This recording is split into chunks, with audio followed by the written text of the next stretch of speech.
There, finally found the record button in the normal place. Just me not being normal. So as much cushion as those who are joining us now, quite well, a little bit on the knees. So take as much cushion as you need to. And let's see if we can just get a bit of release in the feet. So I'm going to tuck the toes under. We're going to bring the weight so it's more towards the big toes. So my feet are hip width apart.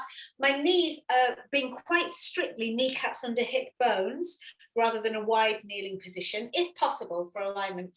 I'm going to try and push against the big toe specifically. So it's fine if your heels roll together. I'm going to just try and sit down and kneel back up. So we've got a bit of knee stretching strength. So if your knees aren't great, it might be a baby version of this. If your knees aren't great at all, do you remember about stuffing a cushion or a bath towel or something quite thick underneath the crease of the knees, and it will allow you, I'm sure it will allow you to do this exercise. So I'm going to do 4 reps with the weight against the big toe, and then 4 reps with the weight against the little toe. When you're coming into that upright position, so from here, try not to lean forward, almost feel like you're leaning back a little bit if you want to advance the move.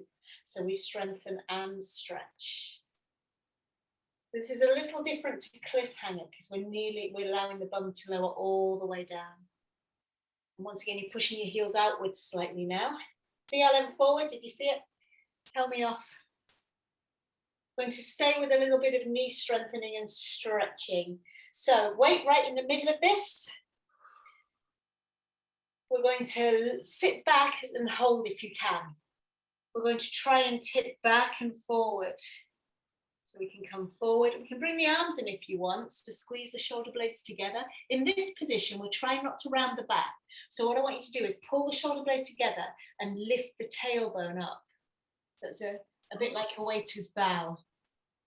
And then on this position, tailbone forward, ribs down. Just see where your feet, ouch, will let you get to. Only 4. We're just building up this new move. So I need to, you see I'm rounded, tailbone up, Sarah. Come on up, tailbone forward. So maybe worth pausing here, readjusting the pelvis and then tipping. Pausing, tailbone forward. This is getting unbearable.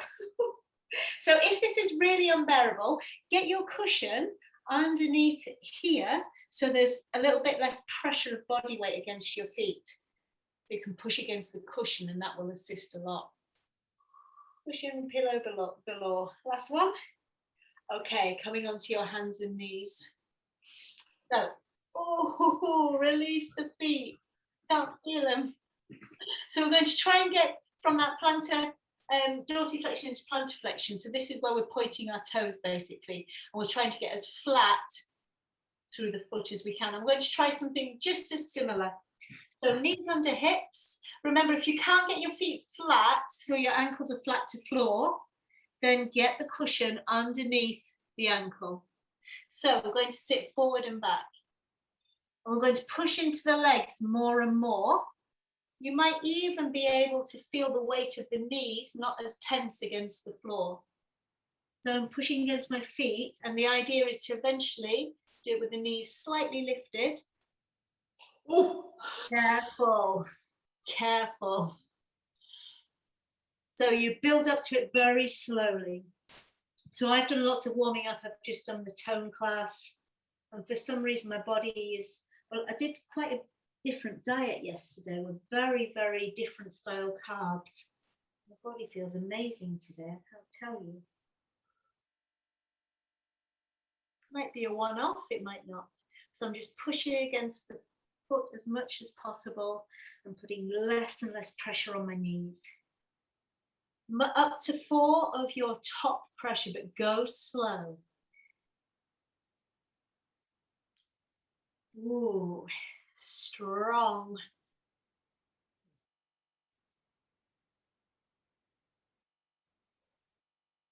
I got 2 with my knees off the floor. Don't want to push it too much.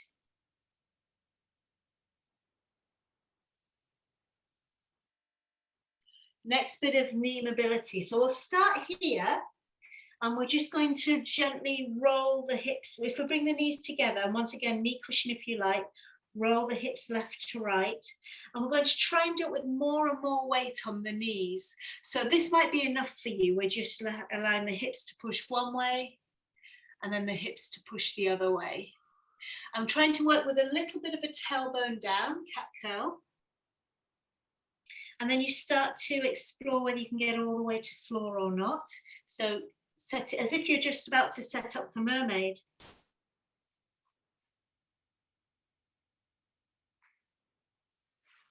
You can adjust the knees if you want. So you might bring one knee forward, slide it back, one knee forward, slide it back, whatever you need to do to help increase that range of movement, but keep your tailbone down.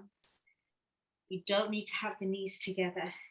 So the idea is for us to eventually, and once again, don't launch into it if it doesn't feel right, be able to lower down and then get bum to floor. So I'm just starting. So we've already done that sit back. So if I asked you to sit down for mermaid, where would your knees need to be? So when you first do it, if you're not confident, you might launch into it, but when you first do it, use your hands less and less. Adjust the knee position if you need to. So one side I'm fine, this side, really struggle. I think I need a bit of assistance. Now I've got something that's very weak for me. So I can feel here really straining. I'm weak here, and I know I'm very tight in this quad. So I think that's probably resisting it. So of course, the closer together the knees are, see, no problem. I wonder if anyone else is as weird as I am. So I've had to just take the knees a little bit wider to allow my body to do the move. And it's just stretching and strengthening. Just, where am I going? Did I have record on? Yeah. I can't get back up. Keep going if you've got more grace in your body than me. And I'm hoping you're loving seeing me struggle, those of you who are doing this later. Yes.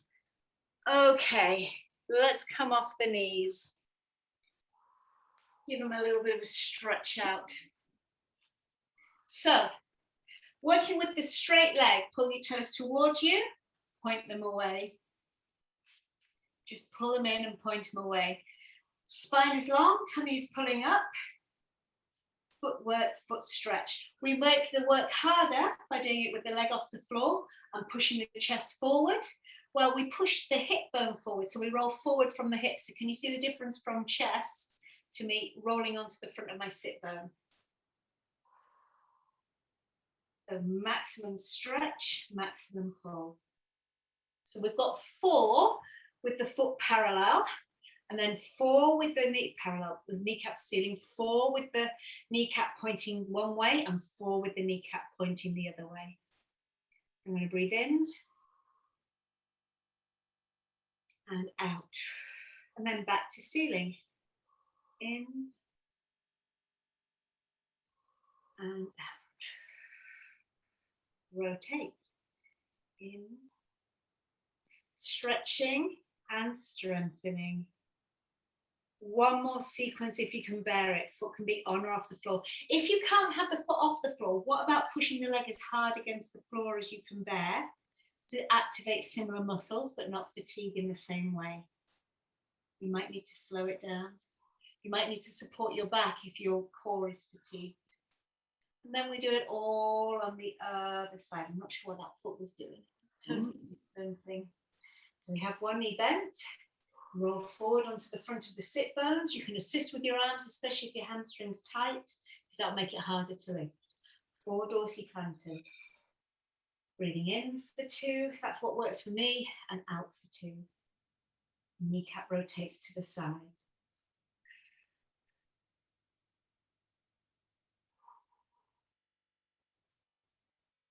Kneecap rotates the other way. So this is knee strength. So 3 rounds in each direction, 4 dorsi to planters. Really check you're on the front of your sit bones all the time. I'd rather use your hands to keep you in position than you lose the position.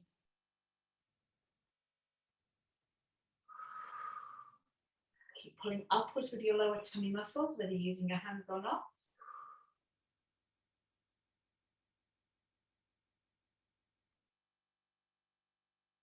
Remember, you can push the leg against the floor if you want.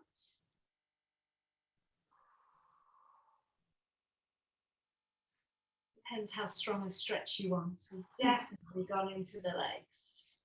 So we're going to stay with a little bit of foot and ankle work. We do this quite a lot. Yes. So this is where, I did it at that angle so you can see my foot. But you know when I get you to turn the outside edge of your foot towards the ceiling and the side of your foot, the sole of your foot to the side of the room. So we've got opposite hand to leg. If you're very tight, go get a tea towel or resistance band and hook it over your foot. And we're going to try and get all the way to floor, and stay there. So when you first do this, if you're very tight, you'll land your elbow on the floor. Why am I not in camera? That's it. So you might hold nearer the knee and land the elbow on the floor. Just support the leg. Back shoulder on the floor if you can. Eventually, we're trying to wrap something around the foot. Have it on the floor. So we're going to gently kick against the band or your hand. So if you still didn't get anything, go get it now. Kick against the band or your hand, and you're going to bend the knee and then try and straighten the leg as you kick as hard against your hand or the band as you can. Bend the knee and then kick. Try and see how straight you can get the leg. And you're trying to turn the sole of the foot towards the floor.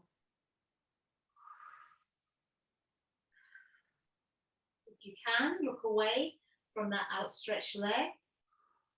Help you get your back shoulder on the floor.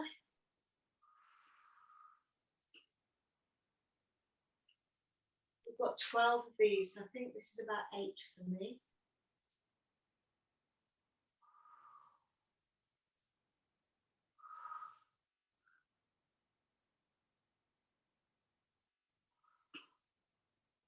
Bend the knee to come out of it. And then we'll change sides. Take your time to get set up.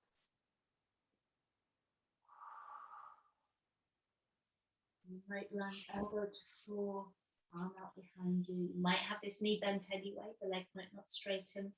You can get a tea towel or something over your foot. It will help.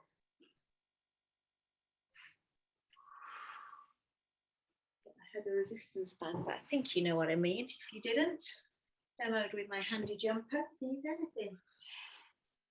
See, I'm just holding it, it just helps me get my legs straight. But having something to kick against is really worth. Sometimes just having something to kick against in general feels great, right? Oh, I'm tight on this side. Because I didn't stretch after yesterday's run. Been slacking with my running. I didn't run the week before at all.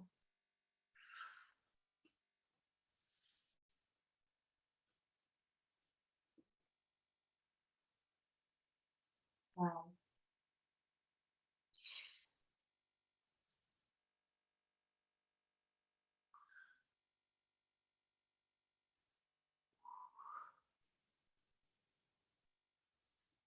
Looking at whatever pace you like, but roughly the speed of 12 breaths. When you're ready to move on, only when you're ready to move on, knee and feet together, hip bridges. So we're going to do this with the heels lifted. Tilt your pelvis. Often helps us get a little bit more movement in the spine.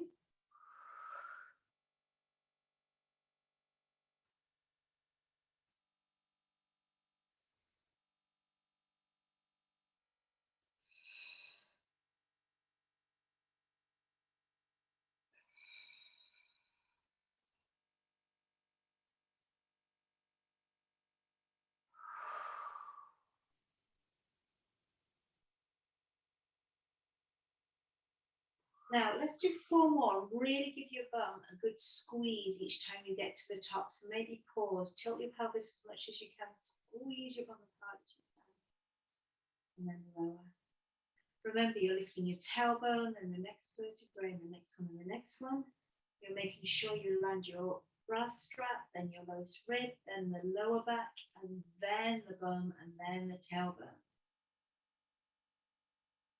Very conscious of movement in the spine and that squeeze of your bum at the top and a good stretch. Hopefully I've not set anyone off in front.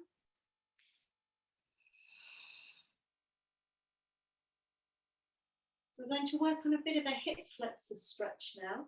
So we're going to roll onto the side. We're going to bend both knees in front. And we're going to work just mostly on the backwards phase of the side kick. We're going to have the bottom knee bent for this one because that will help the transition into the next move. So I've got my head on the floor, knees are itched up roughly in line with the hip, top leg extends, and we're working through an extended big toe, making sure I'm not going to kick anything. I'm going to keep my ribs down and my tailbone forward, and I'm going to push back. 3, 2, 1. It's up to you how far forward you come, but we're working on that controlled pushback. Now, because my bottom leg is compensating, I'm just pushing with my hand on this front leg. It's not essential. I'm just finding it stopping my knee from lifting off the floor. We're getting a better stretch. How close can you keep your back leg to the floor? And it's very important not to let your lower back arch. So squeeze your bum and imagine you're pressing the back of the thigh against something to nudge it, something out the way. You might add the hamstring stretch as you come forward, and that's absolutely fine, but we're concentrating on the pushback.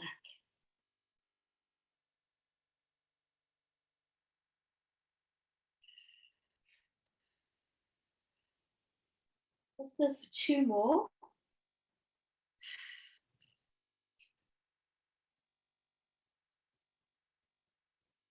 And then if you can, you're going to catch your back foot. Oh, my hamstring's wanting to cramp up after that. Squeeze your bum, tuck your tailbone under, and we're going to lower and lift the knee. The knee pushes towards the floor, just to wherever you can, and then lifts up. I'm going to breathe out on the lower, because that challenges me the most. So we're trying once again not to arch the back. So think more cat curl. Push the ribs into belly. Squeeze the bum. And watch the knee joint isn't getting pulled on this, especially if you're finding it a very strong stretch. We're trying to pull the knee backwards slightly and lower it to the floor. 4 more if you can. We'll try it all on the other side. Ooh, maximum lift, maximum drop. Pelvis as still as you can. If you're feeling it in your back, your lower back is arching. You must not let that back arch. Ooh, that's a good stretch. Just rest a moment. Then when you're ready, we'll change sides. That hamstring stretch is a secondary on our side kick. So starting with the knees in front, top leg extends. I've got my toe pointed. And I'm going to push back 2, 3, far forward as you like, foot as close to floor as you can, always moving under control. You might prefer a different rhythm. You might go for 2 pushes back. You might go for 10 pushes back.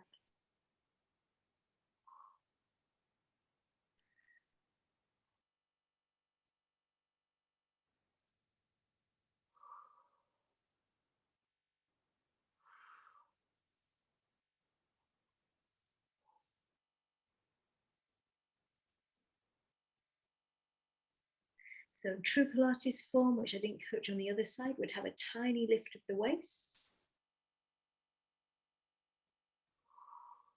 And remember, we're imagining we're pushing the back of the thigh back. So I wasn't concentrating hard. My lower back was just starting to work a little bit. So I'm going to concentrate harder at pushing that tailbone forward. 4 more. I'm a lot more stable on this side. I'm not having to hold my knee down. So in balance. This is what I love about Pilates. I say it nearly every session. Fixing my imbalances, and I didn't even know I had them. This is number 4. I'm going to catch my, I want to cramp each time I do that.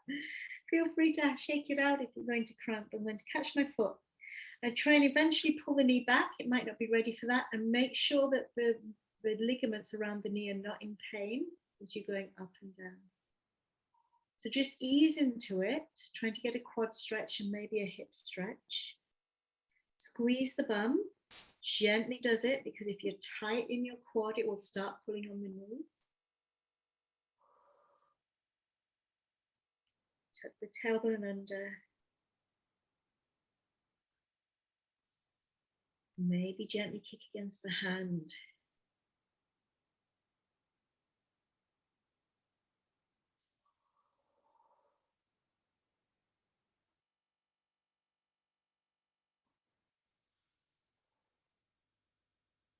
The waist lifted if you can.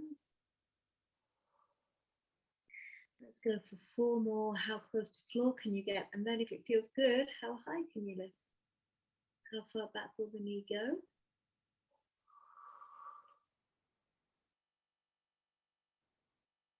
Quick time check. Oh, we're nearly there. That's quick.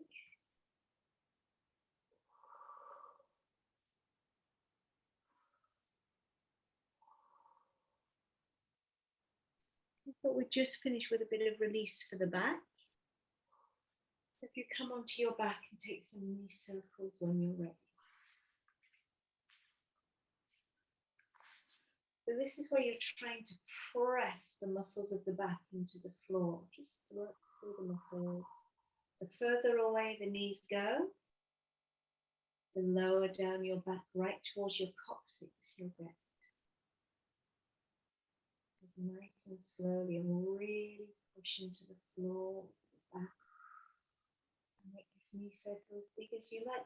You might find one spot that just feels really good. So you might just rock around that spot for a bit.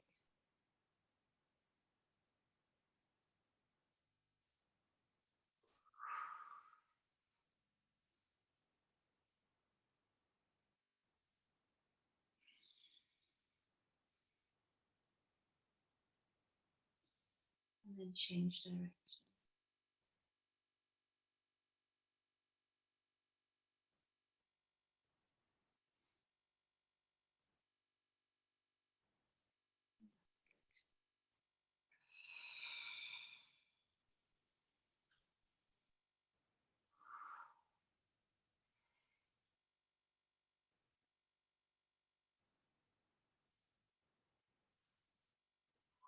And then time's beating us with this one. Let me press pause. That was a nice stretch.